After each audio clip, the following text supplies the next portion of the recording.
ဒီဗီဒီယိုလေးမှာကြတော့တာရင်ဆန်ဂျူကောကာကိုပြပြပေးသွားမယ်ဖြစ်ပါတယ်ဒါဆိုလို့ရှိရင်ရုံးဆုံးခိုတိုပါလေးတွေကိုလိုက်ဆိုကြည့်ကြရအောင်နော်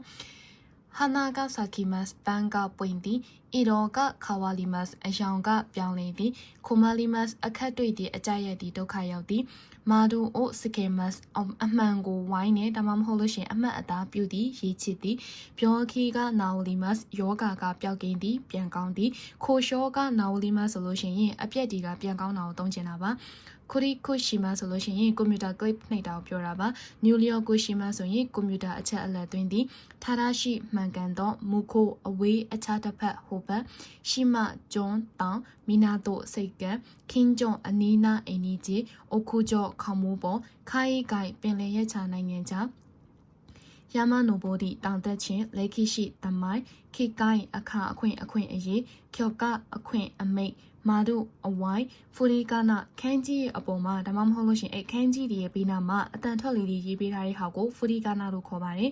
ဆက်စုပ်ပြီးအပြင်အစင်လဲပလီပါတန်ခီခလုတ်ကွန်ပျူတာကီးဘုတ်မှာကီးကိုပြောချင်တာပါခါတန်ဆိုတာကလိုက်ကခါတင်ဟီမိုဂျိုဆွေးဟန်ခိထမင်းပေါင်းအိုဟာတိရွတ်အရွတ်မုခရှိဟိုးရှိလွန်လေးပြီးတော့အခါမတ်တိုပို၍ခရီတဲ့အိုဝါဒီမာရှော့ခရီတဲ့အိုဝါဒီမာရှော့ဆိုတာကဒီမှာဒီမဲ့အဆုံးသက်ကြရအောင်နဲ့ဒီဘက်စာမျက်နှာလေးကိုမျိုးတို့အပေါ်ဟန်လေးမဖတ်ပြတော့ဘူးเนาะအပေါ်ဟန်လေးရကြတော့ဒီအပန်းဖြေစက္ကန့်ရဲ့နာမည်တင်တန်းရဲ့နာမည်လေးတွေပြပြထားတာဖြစ်တဲ့အတွက်ကြောင့်ဒီခိုင်ဝလေးကနေစဖတ်ပြမယ်เนาะဆိုရင်နာဒအဲ့ဒါဆိုရကိုပါစုညာကစားဆိုတာကအင်းဒီလိုမျိုးတစ်ခုခုတည်တည်ချာချာမသိရအခါမျိုးတွေမှာမသိဘူးဆိုတဲ့အဓိပ္ပာယ်ပြောဖော်ပြလို့တဲ့အခါမျိုးမှာဆိုလို့ရှိရင်စားဆိုပြီးဖော်ပြလို့ရပါတယ်လျော်ခိုးရှာဆိုတာကခရီးသွားကုမ္ပဏီတိုးကုမ္ပဏီကိုပြောချင်တာပါခူရာရှိအသေးစိတ်စကီဂျောစကိတ်ကွင်းကိုပြောတာပါခုဆာဆုဆိုတာကကြတော့ခုဆာဆုဆိုတာကဒီဂိုမခရိုင်မှာရှိတဲ့အပန်းပြေစခန်းရဲ့နာမည်လေးတွေပါရှိကကိုခန်းဆိုတာကလည်းဒီနာမည်တစ်ခုပါပဲယော်မီမုံနုံမှာဆိုရင်ကရှုဆိုတာကကြတော့ဟင်းတာပြတာပါမာဂျီဝါလီမတ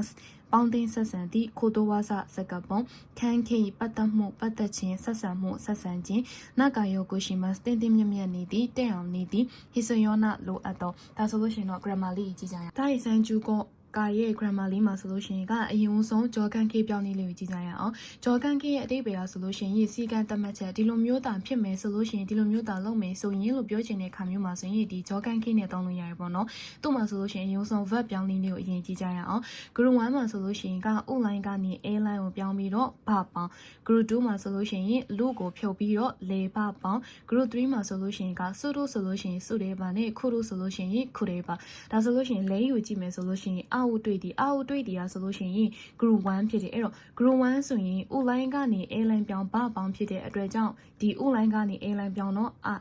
ပြီးရင်ဘာပေါင်းဆိုတော့ဘာပေါင်းလိုက်တော့ a ဘာတွေ့မယ်ဆိုရင်ဆိုပြီးပြောင်းသွားတယ်မီတို့ကြည့်ဒီမှာဆိုလို့ရှိရင်က group 2ဖြစ်တယ်လူကိုဖြုတ်ပြီးလဲဘာပေါင်းဆိုတော့မီတို့ကနေမိလဲဘာကြည့်မယ်ဆိုလို့ရှိရင်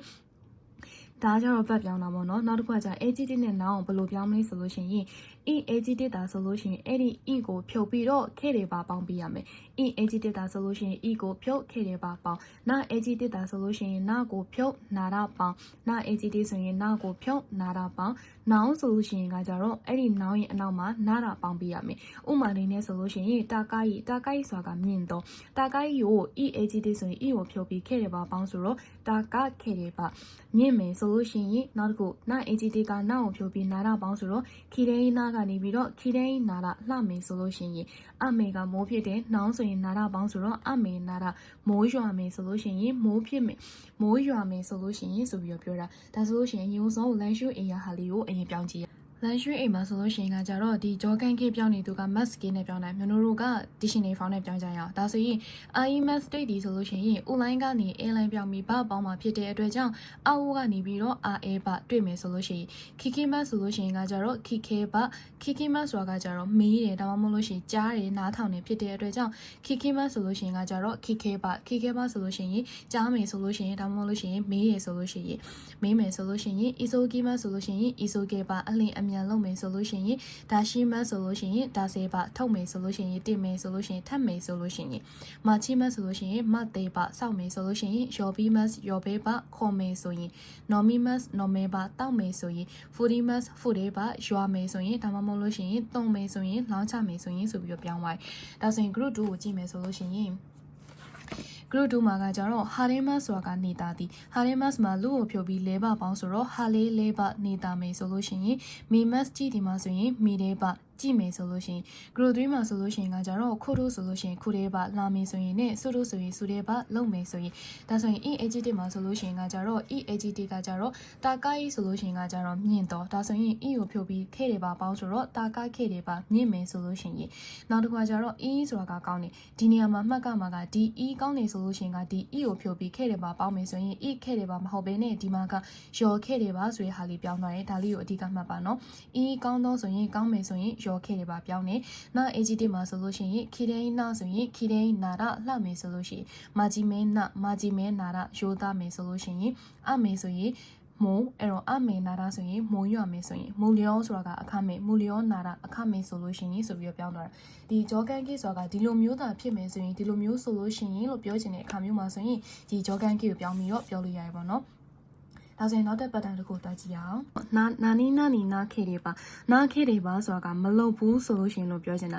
ာနာခေတွေပါN5 မှာတော့ကြတော့နားခေတွေပါနားတိုင်းဆိုတဲ့ဟာနဲ့တောင်းနေပေါ့နော်နားခေတွေပါဆိုလို့ရှိရင်မလုပ်ဘူးဆိုလို့ရှိရင်သူ့ရဲ့ရှိမှာဆိုလို့ရှိရင်9ဖောင်နဲ့တောင်းပေးရမယ်ဥမာဒီလိုတာမလုပ်ဘူးဆိုလို့ရှိရင်နောက်မှာအကျိုးဆက်တစ်ခုခုတွေရှိလာနိုင်တယ်အဲ့လိုမျိုးတတိပေးပြီးပြောစီခြင်းတဲ့အခါမျိုးမှာဆိုလို့ရှိရင်ဒီနားခေတွေပါဆိုတဲ့ပတ်တန်လေးနဲ့တောင်းလို့ရတယ်ပေါ့နော်လိမ့်မှာဆိုလို့ရှိရင်လောကုဂျီနီအိုကေနာခေတွေပါ6နိုင်မှာမထဘူးဆိုလို့ရှိရင်ခိုင်းရှာနီအိုကိုတွေမှာကုမ္ပဏီကိုနောက်ကြမယ်ဒီလိုမျိုးတာမလုပ်ဘူးဆိုလို့ရှိရင်အနောက်မှာအကျိုးဆက်တစ်ခုခုရှိလာနိုင်တယ်လို့ပြောချင်တယ်ဆိုရင်နားခေတွေပါဆိုရင်ပတ်တန်နဲ့တောင်းလို့ရတယ်ပေါ့နော်နောက်တစ်ခုကဘာစုကကိုနာခေတွေပါထာကုရှိတဲ့အိကိမရှိုဘတ်ကားကမလာဘူးဆိုလို့ရှိရင်တက္ကစီနဲ့ပဲတွားကြရအောင်နဲ့နောက်တစ်ခုဆန်ချိုလိုကိုပတ်တန်မှာဆိုလို့ရှိရင်နာ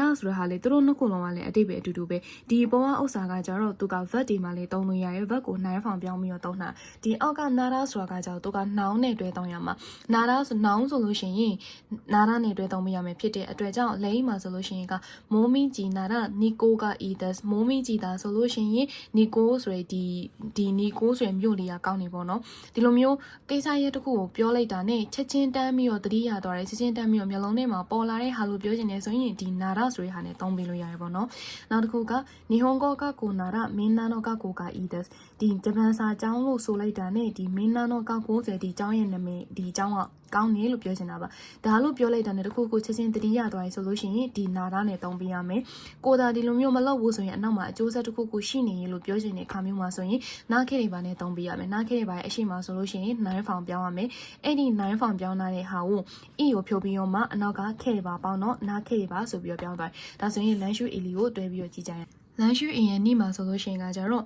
Sesame-shon ကိုရောမယ်ပါ Sky Kata က Wakarimasu အသုံးပြုပုံပြုနည်းလမ်းညွှန်စာအုပ်ကိုသာဖတ်မယ်ဆိုလို့ရှိရင်အသုံးပြုပုံပြုနည်းကိုနားလည်မယ်ဒီလမ်းညွှန်စာအုပ်ကိုသာဖတ်မယ်ဆိုရင်အသုံးပြုပုံပြုနည်းကနားလည်မယ်ဒါကိုလုပ်မယ်ဆိုရင်ဒီလိုဖြစ်မယ်နောက်တစ်ခုကအမေကဖူတဲ့ပါဆူဆူရှိကိုနာဒီမတ်မိုးတာရွာမယ်ဆိုရင်နည်းနည်းအင်းကြမ်းလေးဖြစ်လာမယ်အေးမြမြလေးဖြစ်လာမယ်လို့ပြောတာပါအိခံကအာရေပါဣတေကတာဆိုင်အကြံဉာဏ်သာရှိမယ်ဆိုရင်ပြောပါစမ်းမှန်မှာဆိုလို့ရှိရင်ကနားခဲတွေပါဆိုတဲ့ပတ်တန်ကိုသုံးထားတာပါလောကုဂျီနီအိုကီနာခဲတွေပါခိုင်းရှာနီအိုကိုတွေမှာ6နိုင်မှမထဘူးဆိုရင်ကုမ္ပဏီကိုနောက်ကြမယ်ဘာစုကကိုနာခဲတွေပါထာကုရှိတဲ့အိကိမရှိုဘတ်ကားတာမလာဘူးဆိုလို့ရှိရင်တက္ကစီနဲ့တွားကြရအောင်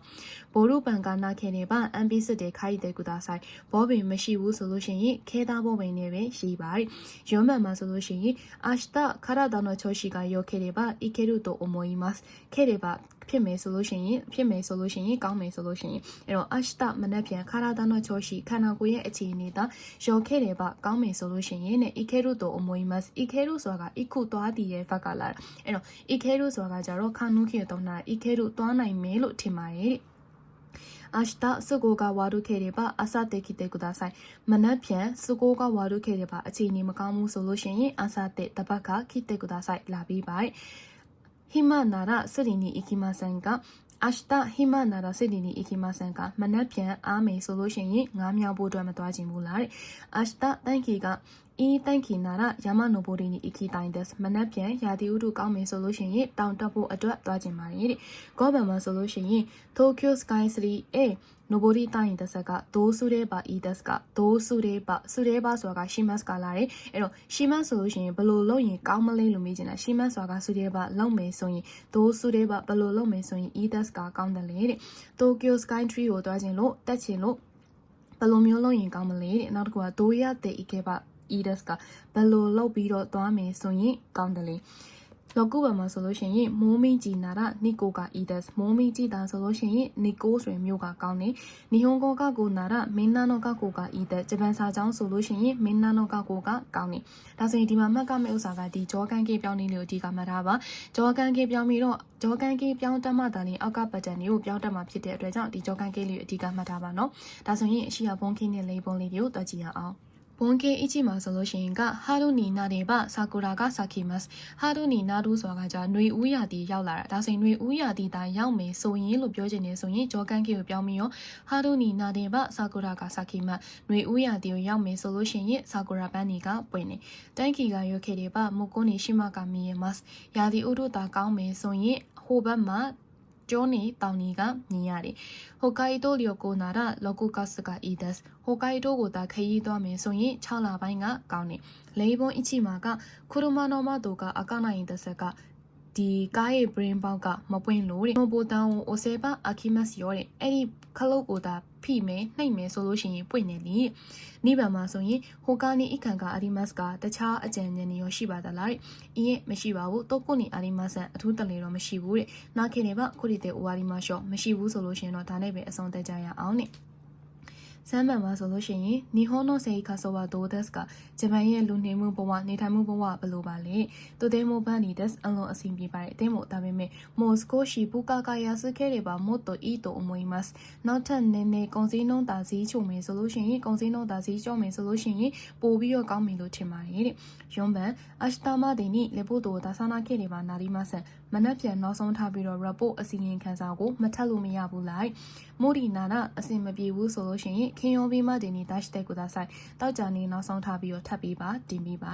ကောဗန်မှာဆိုရင်ဟွန်းကိုခါလီတာရင်တက်ဆက်ကဒိုးဆုတဲ့ပါအီဒက်စ်ကစာအုပ်ကိုငှားခြင်းလို့ဘယ်လိုလုပ်ရင်ကောင်းမလဲโอเคစကေတေခါတိုစကိုတေမိုရာတဲ့ကိုသာဆိုင်အချိုကောင်းတာမှာကတ်ကိုပြုတ်လောက်ခိုင်းလိုက်ပါ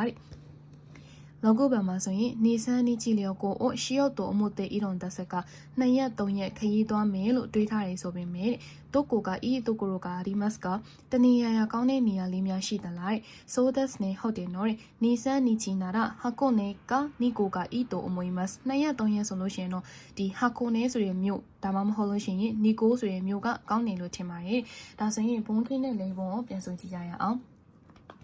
ဘွန်ケ1春になれば桜が咲きます2短期が良ければ向こうに島が見えます3北海道旅行なら6月がいいです例本1車の窓が開かないんですがそのボタンを押せば開きますよ2他に以下がありますかいいえ特にありませんなければこれで終わりましょう3日本の生活はどうですかとても便利です。でももう少し物価が安ければもっといいと思います。4、明日までにレポートを出さなければなりませんが、無理なら金曜日までに出してください。5、本を借りたいんですが、どうすればいいですか受付でカードを作ってもらってください。6、2、3日旅行しようと思っているんですが、どこがいいところがありますかそうですね、2、3日なら箱根か2個がいいと思います。